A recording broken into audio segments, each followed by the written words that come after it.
La première heure de l'épreuve fut marquée par un grave accident qui coûta la vie à René Kippeurth, fit plusieurs blessés et mit 6 voitures hors de course.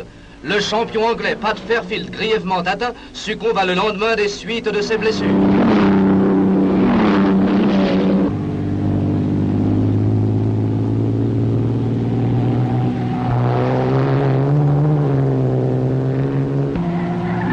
Mais la ronde continue et déjà Vimy, numéro 2, tient la tête.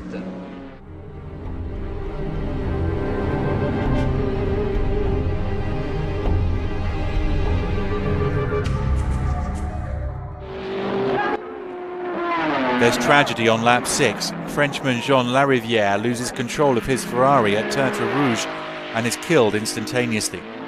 The race continues and Moss keeps improving on the lap record.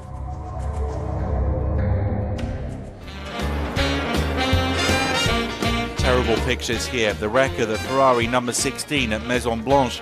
It was early in the morning that the Briton Tom Cole went off at this point and was violently ejected from the car. He died instantly.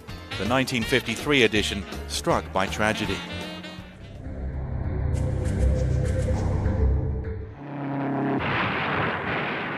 A car had bounced off another and flown, bursting like shrapnel through the crowds.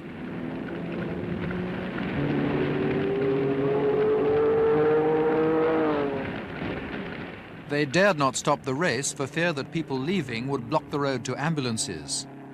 Our fascination with speed had exacted its highest price in racing history. One survivor says that today, 26 years later, she can still remember the smell of blood and oil and a strange silence.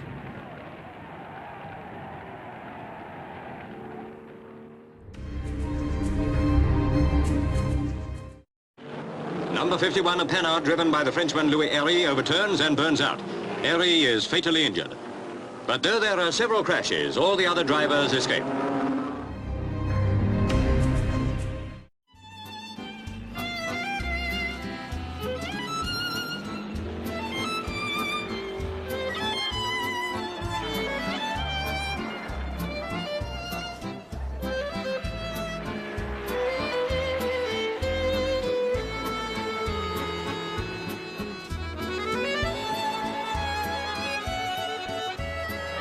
Here are the remains of the Jaguar number 11, the car Jean-Marie Brussin was driving. Another serious accident took place at the end of the morning, and it involved none other than Duncan Hamilton.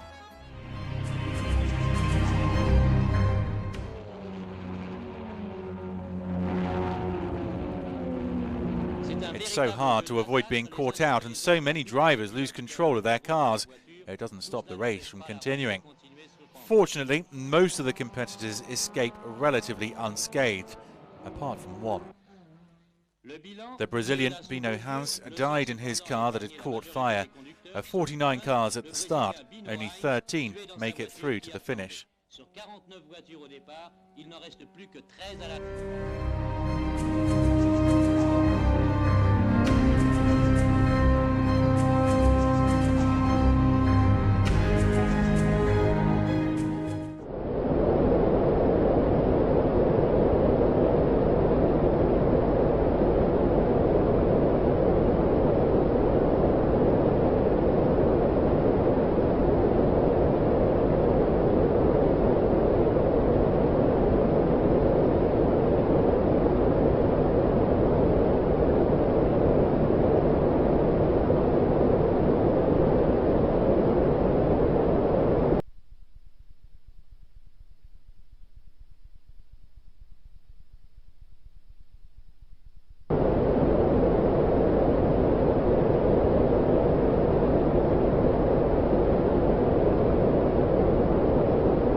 64 of Herman.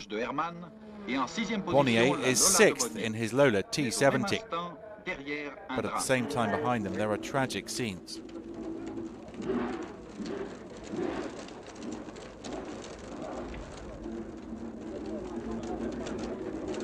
What happened here? Well, coming out of Maison Blanche, the Porsche number 10 flipped before literally disintegrating. Eamon is safe and 30 competitors are held up.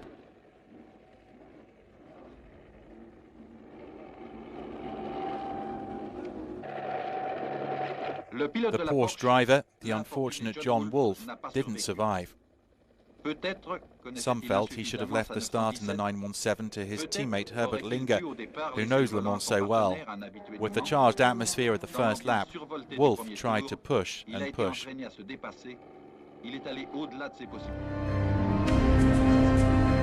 Vicky and Henri will stop at 7 at Tertre Rouge, and when day breaks, half the cars entered have already had to abandon.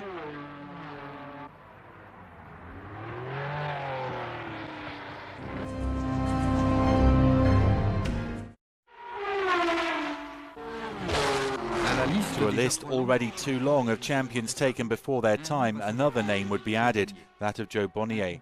A rival driver cut him up and Bonnier ended up in the trees. He had no chance of coming out of this.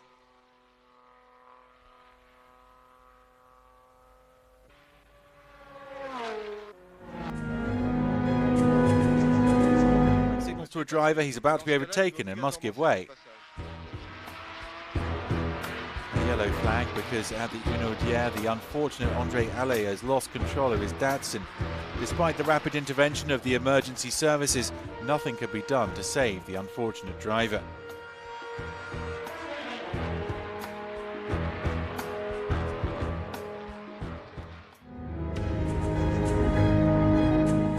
Accident occurred. It was the WM of Thierry Brussin, who was running so well early on in the race. At 230 miles per hour, on the fastest part of the circuit, he had a suspension breakage. There we see the result, the hole in the road and the barrier completely broken away, in fact torn from its mounting in the ground. An accident at this sort of speed inevitably is going to cause injury. And unfortunately, during the course of this accident, a marshal has been killed and another one seriously injured.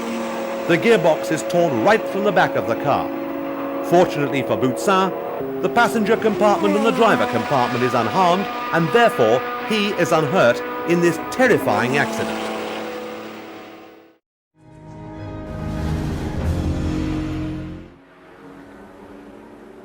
Now, in the third hour, another accident.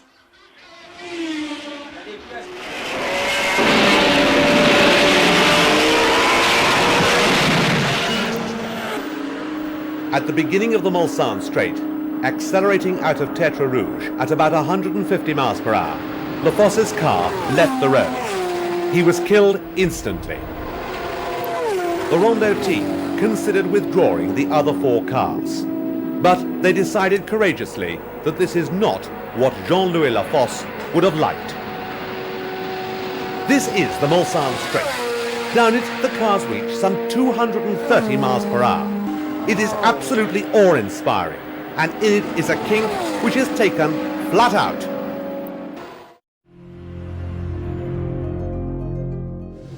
The World Sports Car Championship Series produced some marvellous racing, but also some cruel tragedies. Le Mans in 1984 and the Mulsanne Straight. The Aston Martin, driven by John Sheldon, crashed at over 200 miles an hour, and a marshal was killed.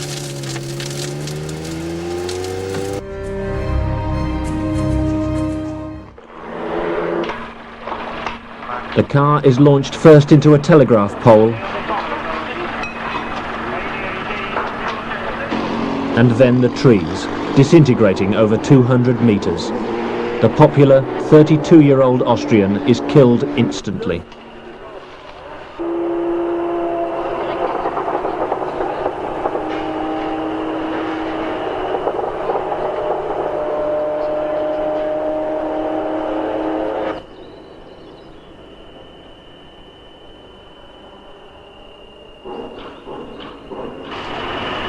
Track officials will work for 2.5 hours to rebuild the barriers, during which time the 30 cars still run following the pace cars. 53.6. Someone's had a big shunt and there's a car on fire out the back somewhere.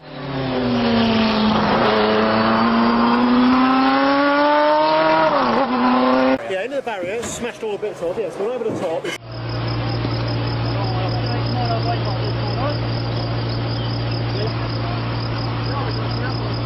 The whole forest, all the trees are ablaze. Something must have really gone wrong, because there's no way, I mean, that's just a flat you can drive on either side of the road.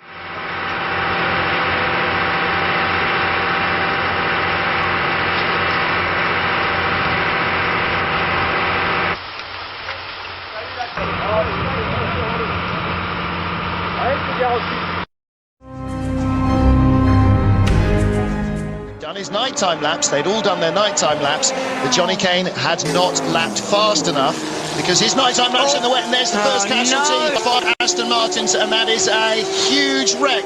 That is my hot tip, I'm afraid, for victory in the AM class. That's Alan Simonson. We will have a safety car. Yeah. 14 minutes into the 24-hour race, and already we have lost our front runner in the GTE AM class.